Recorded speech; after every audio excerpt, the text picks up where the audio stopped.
ધર્મનગરી આદિપુરમાં હનુમાન જયંતિ નિમિત્તે ભવ્ય શોભાયાત્રાનું આયોજન કરવામાં આવ્યું. શ્રીરામ ગૌસેવા સમિતિ દ્વારા આયોજિત આ શોભાયાત્રાએ રોકડિયા હનુમાન મંદિરથી નગરમાં પરિક્રમા કરી હતી. આ શોભાયાત્રામાં રાજકીય અને સામાજિક આગેવાનો, સાધુ સંતો તેમજ મોટી સંખ્યામાં ભાવિક ભક્તો જોડાયા હતા.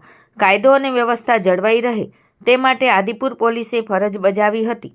મંદિર પરિસરમાં રાત્રે મહાઆરતીનું આયોજન પણ કરવામાં આવ્યું. बोलो श्री रामचंद्र भगवान की, बोलो पंचुत हनुमान जी महाराज की। आज रोज श्रीराम गौसेवा समिति आदिपुर कच्छ द्वारा हनुमान जयंती નું આયોજન કરવામાં આવ્યું છે.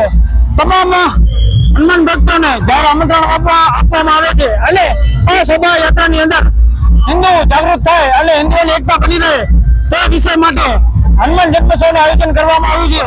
આ ચોથા વર્ષે પણ ધામધૂમ પૂર્વક હનુમાન જયંતીનું આયોજન કરવામાં આવ્યું છે.